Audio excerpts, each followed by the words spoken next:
लेसी के सिद्धांत के अनुसार नहरों का विकल्पन। Design of canal based on Lacey's theory. इसमें हम लेसी के डिजाइन के बारे में पढ़ेंगे कि कैसे हम किसी नहर को डिजाइन करेंगे लेसी के सिद्धांत के अनुसार। लेसी के सिद्धांत पर नहरों का विकल्पन करने के लिए नहर का निस्सरण, जिसे हम डिस्चार्ज कहते हैं, Q तथा सिल्ट फैक्टर, ये सिल्ट गुणांक कहते हैं, F क्वेश्चन में दिया रहेगा या ये हम लेके चलते हैं या सवाल में दिया रहेगा सॉल्व करने के लिए। उसके बाद विकल्पन में निम्न समीकरणों का प्रयोग किया जाएगा जो कि सिल्ट थ्योरी में लेसी के डिजाइन करने के लिए लेसी के द्वारा दिया गया था।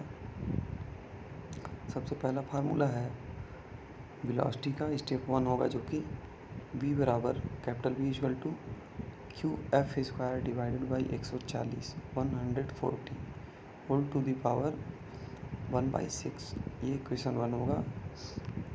इसके बाद स्टेप 2 होगा एरिया इक्वल टू Q/V। यहाँ पे Q क्या है, डिस्चार्ज है, V क्या है, वेलोसिटी है। स्टेप 3 होगा आपका PW weighted perimeter equal to 4.75 under root Q। Step 4 होगा R इक्वल टू 5/2 ब्रैकेट में V स्क्वायर अपॉन F। ठीक है।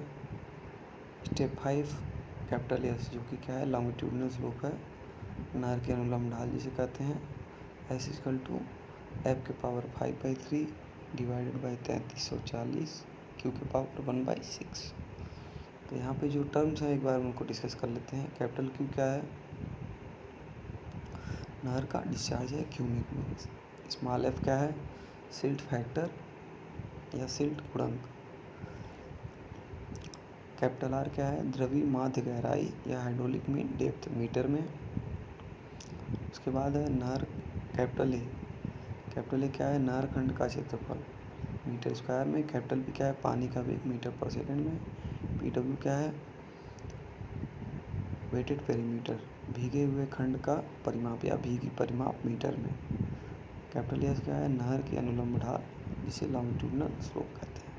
तो ये सारे टर्म्स जो हैं आपके इस सभी फार्मूले में अलग अलग जो है दिए गए हैं और उनके मात्रक के साथ। तो इसी बेस पे अब हम सवाल को सॉल्व करने की कोशिश करेंगे। सवाल है आपका लेसी के सिद्धांत पर आधारित है। सवाल में दे रहा है एक रिजिम नहर का डिस्चार्ज या निस्सरण Q इक्वल टू पीस क्यूबिक है और सिल्ट गुणांक स्मॉल f 0.9 है। तो कह रहा है कि लेसी सिद्धांत पर नहर का विकल्पन ज्ञात कीजिए। तो लेसी के सिद्धांत का प्रयोग करते हुए हमें विकल्पन करना है। तो जैसा कि हमने डिजाइन के समय में ही हमने बता दिया था कि यहाँ पे क्वेश्चन में आपको Q और F का मान पहले ही दिया रहेगा और इसी वैल्यू का प्रयोग करेंगे हम लोग आगे के स्टेप डिजाइन करने के लिए, जैसा कि 1 से लेकर 5 स्टेप तक इसको रखा गया है।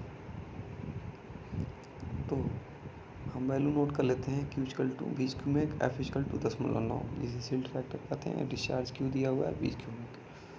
सबसे पहला स्टेप हम प्रयोग करेंगे वेलोसिटी का।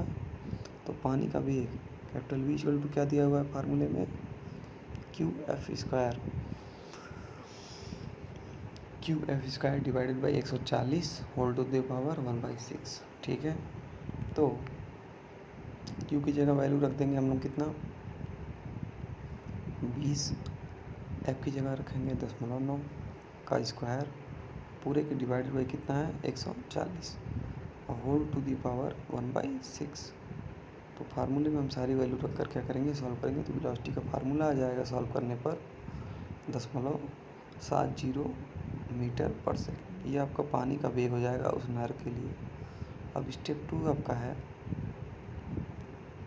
एरिया का। ये फार्मूला है आपका, जैसा कि हम जानते हैं Q इक्वल टू क्या होता है, A/V।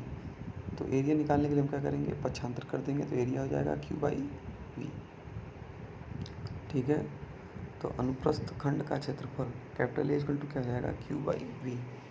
तो Q/V रखने पे Q इक्वल टू दिया हमें पता है 20 वेलोसिटी हमने निकाल रखा है 0.70, तो वैल्यू हो जाएगी आपकी 28.6 मीटर स्क्वायर।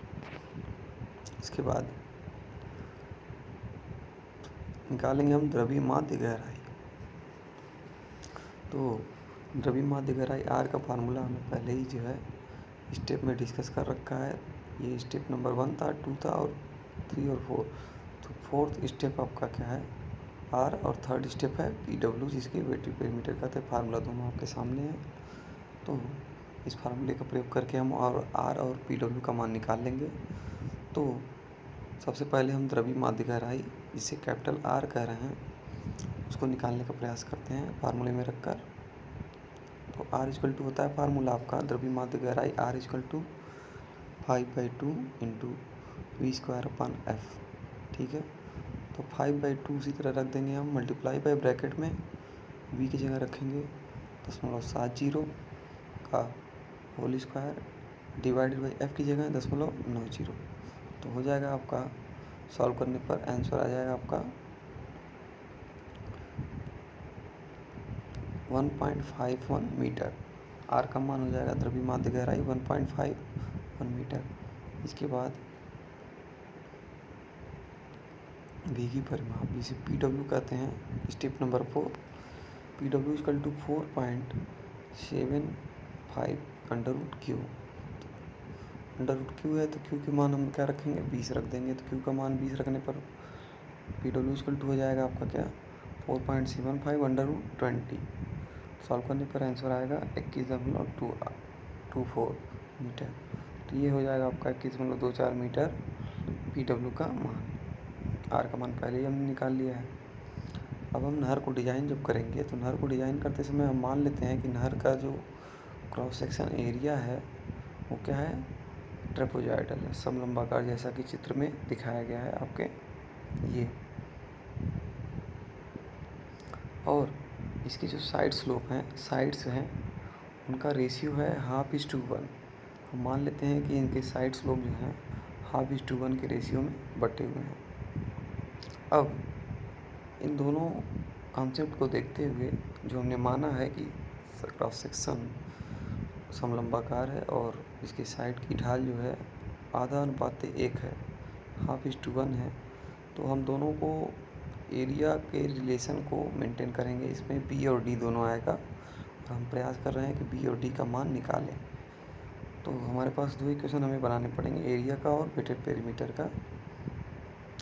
सबसे पहले हम एरिया निकालेंगे। तो एरिया हो जाएगा समलंबाकार खंड जो होता है आपका, उसके लिए एरिया का फार्मूला होता है कि समांतर भुजाओं के योग का average divided by multiply by बीच की दूरी।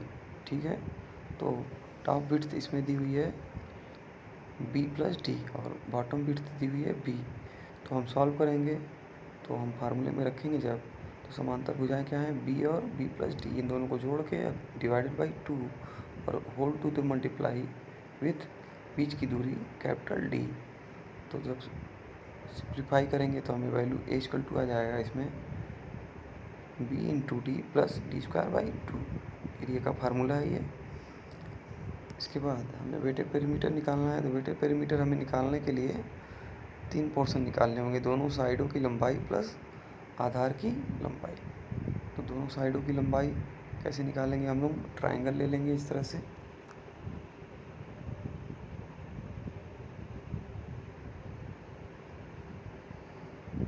तो ट्रायंगल ले लेंगे हम। तो ट्रायंगल लेते समय हम इस तरह से ट्रायंगल जब लेंगे, तो इस ट्रायंगल में ये दूरी क्या है आपकी, डी रहेगी। ट्रायंगल फिर से बना लेते हैं हम लोग, इस तरह से ट्रायंगल बना लेंगे। ये आपका कैपिटल डी हो जाएगा, ये आपका क्या होगा, हाफ डी हो जाएगा। ठीक है, तो पाइथागोरस प्रमेय में जब हम रखेंगे यहाँ से यहाँ तक की लंबाई निकालने के लिए, मान लीजिए तो d² प्लस अंडर रूट में d/2 का होल स्क्वायर। ठीक है, तो एक साइड मान लीजिए अगर ये a है और ये b है, तो a भी इक्वल टू हो जाएगा आपका d बाहर आ जाएगा, अंडर रूट में d/2 बाहर आएगा, क्योंकि यहाँ पे 4 हो जाएगा d² करेंगे तो। ठीक है, और अंडर रूट में आएगा आपका 5, ठीक है। तो ये एक साइड का हो जाएगा, जबकि दोनों साइड जब होंगे तो मल्टीप्लाई करेंगे 2 से, तो सॉल्व करने पर अब बी ऐसे ही रह जाएगा, d/√5 बचेगा। तो PW हो जाएगा आपका wetted perimeter b plus d√5, और एरिया हमने पहले ही निकाल रखा है b into D plus d²/2। अब क्या करेंगे हम लोग, दो इक्वेशन हमें मिल चुका है, अब इससे हम b और d का मान निकालने का प्रयास करेंगे। तो सवाल में जैसे बता रहा है कि b तथा d क्रमशः खंड की तली की चौड़ाई व गहराई है, हमने मान रखा है। तो PW का मान रखने पर, तो PW का मान हमने ऊपर निकाल रखा है 21.24। इस इक्वेशन में PW का मान उठा के रखेंगे तो ये लाइन आएगी हमारे पास 21.24 equal to b plus d√5, ठीक है। तो इसमें से हम क्या करेंगे, b को एक साइड कर लेंगे, तो b इक्वल टू हो जाएगा आपका 21.24 माइनस d√5, ये आपका इक्वेशन 1 मान लिया जाएगा। अब क्या करेंगे हम लोग, ए का मान रखने पर, ठीक है, तो एरिया का मान हम एरिया फार्मूले में रखेंगे जो हमने यहाँ पे निकाल रखा है पहले ही। तो एरिया की जगह हमने क्या करा है, 28.6 मीटर स्क्वायर जो है हमने मान रखा है। तो 28.6 जो आपका रखा गया है, यहाँ पे एरिया का मान रखा गया है इस इक्वेशन में, ठीक है। तो 28.6 इक्वल टू क्या हो जाएगा, b into D plus d²/2।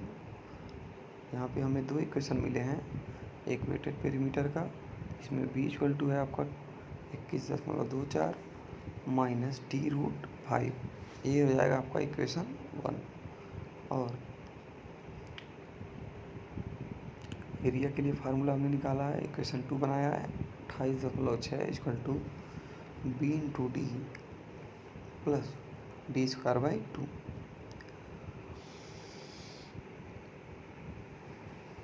तो इस प्रकार से हमें दो इक्वेशन मिल चुके हैं बी और डी के रिलेशन में संबंध करते हुए। तो अब हम क्या करेंगे, इक्वेशन 1 के बी के मान को क्या करेंगे, इक्वेशन 2 में रखने की कोशिश करेंगे, यानी कि हम बी को क्या करेंगे, रिप्लेस कर देंगे 21.24 माइनस d√5 से। तो इक्वेशन आ जाएगा हमारा, जब बी का मान हम इक्वेशन 2 में रखेंगे तो हम लिख सकते हैं 28.6 equal to 21.24 minus d√5 bracket में capital D plus d²/2। Simplify करने पे इक्वेशन एक्सटेंड होगा इसी तरह से, d²/2 minus √5 into d² plus 21.24 multiply by D minus 28.6 equal to 0, ठीक है। अब इसको हम जब सॉल्व करेंगे तो सॉल्व करने पे हमें डी का मान जो आएगा वो आ जाएगा आपका 1.54 मीटर, ठीक है। डी इक्वल टू आया हमारा 1.54 मीटर। अब जब डी निकलेगा तो हम क्या निकालेंगे, बी का मान निकालने की कोशिश करेंगे। तो बी का मान निकालने के लिए हम क्या कर रहे हैं, बी इक्वल टू जो इक्वेशन है आपका b equal to 21.24 minus d√5, इसमें हम रखेंगे d का मान जो कि आया हुआ है 1.54 मीटर, जो कि गहराई है उस समलंबाकार कैनाल का गहराई, ठीक है। तो b इक्वल टू हो जाएगा आपका 21.24 माइनस 1.54 √5, बी निकल के आएगा फाइनल 17.80 मीटर, ठीक है। हमने इस प्रकार से क्या किया, डी का मान और बी का मान हमने क्या किया, निकाल लिया, ठीक है।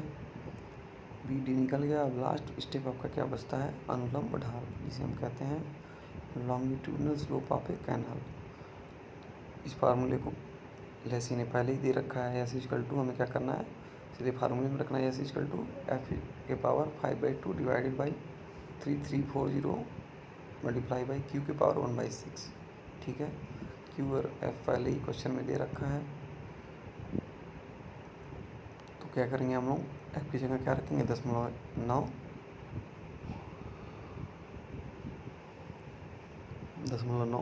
के पावर 5/3 डिवाइडेड बाई 3340 क्यू के पावर 1/6। क्यू की जगह हमने रखा है 20 की पावर 1/6। सॉल्व करने पे हमें वैल्यू आएगी 1/6554। ठीक है, 1/6554। ये क्या होगा आपका वैल्यू, लॉन्गिट्यूडनल स्लोप का वैल्यू होगा। ठीक है, तो इस प्रकार से फाइनल आंसर आपका जब लिखेंगे तो फाइनल आंसर में आपकी वैल्यू क्या आ जाएगी, नहर की आधार की चौड़ाई 17.80 मीटर, नहर की गहराई 1.58 मीटर और अनुलंब ढाल कितना हो जाएगा 1 in 6564। ठीक है, तो इस प्रकार से हमने इसको क्या किया, सॉल्व कर लिया। एक बार फिर से हम लोग इसको रिवाइज कर लेते हैं।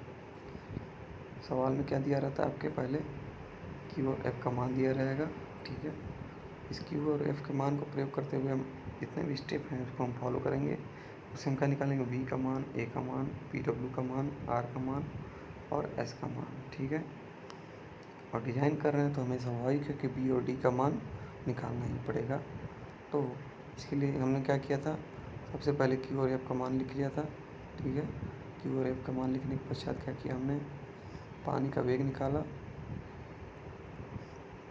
पानी का वेग निकालने के लिए हमने फार्मूला यूज किया, Q equal to Q F square divided by 140 whole की पावर 1/6। क्यू और एफ की वैल्यू रखी, तो क्यू और एफ की वैल्यू रखने पर हमें वी का मान आया 0.70 मीटर पर second.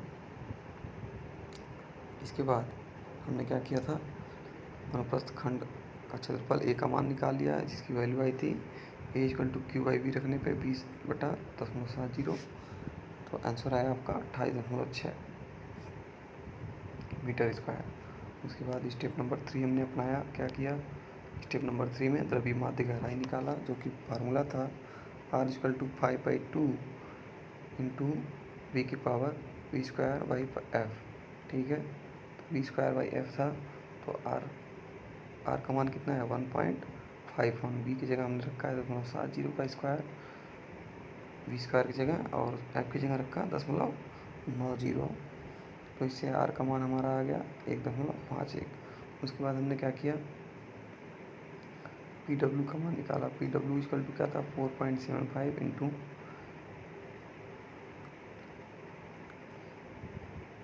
Multiply by under root Q. तो 4.75 अंडर रूट क्यू की जगह क्या रखा हमने 20। 20 रखने पे वैल्यू आएगा 21.24 मीटर। पी डब्ल्यू का मान कितना आया 21.24 मीटर। अब क्या किया हमने, नहर खंड को मान लिया था हमने क्या, ट्रेपेजॉइडल सेक्शन। इसकी साइड और की ढाल कितनी मानी 1/2। अब 1/2 जब हमने माना तो हमने दो इक्वेशन बनाया सॉल्व करने के लिए। तो पी डब्ल्यू हमने रखा p + d√5 और एरिया का मान रखा b × d प्लस d²/2। ये दो इक्वेशन हमने जनरेट किया b और d के टर्म में, एरिया का और मीटर पेरीमीटर का। इसके बाद क्या किया हमने, पी डब्ल्यू का मान हमने रखा। पी डब्ल्यू हमने पहले ही निकाल रखा था सवाल में 21.24। ठीक है, तो 21.24 रख के बी इक्वेशन में मीटर पेरीमीटर के 21.24 रखा, तो इक्वेशन बना आपका b इक्वल टू 21.24 माइनस √5। ये इक्वेशन 1 बना। अब एरिया का मान जब हमने रखा तो इक्वेशन बना आपका इक्वेशन 2। इक्वेशन क्या था 28.6 equal to b × d plus d²/2। अब हमने क्या किया, b का मान उठा के इक्वेशन 2 में रख दिया। तो इक्वेशन 2 में रखने पर d का मान कितना आया आपका 1.54 मीटर। ठीक है, इसके बाद क्या किया हमने, d का मान इक्वेशन 1 में रखा। तो d का मान इक्वेशन 1 में रखा तो b इक्वल टू क्या हो गया, आया आपका आंसर 17.80 मीटर। तो ये आपका क्या था 17.80 मीटर क्या था, b का मान था। b और d हमने निकाल लिया। लास्ट में हमने क्या किया, अनुलंब ढाल निकाला। अनुलंब ढाल के लिए क्या किया, s इक्वल टू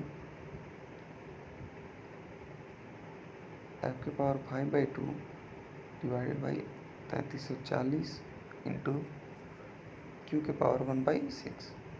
तो हमने एफ की जगह रखा 0.9 की पावर 5/3 और क्यू की जगह रखा 20। सॉल्व करने पे आया आंसर इसका 1/6554। तो इस तरह से हमने तीनों वैल्यू निकाली। इसमें आधार की चौड़ाई 7.80 मीटर, नहर की गहराई 1.5 मीटर और लंब ढाल 1/6564। ये आपका फाइनल आंसर हो गया। धन्यवाद।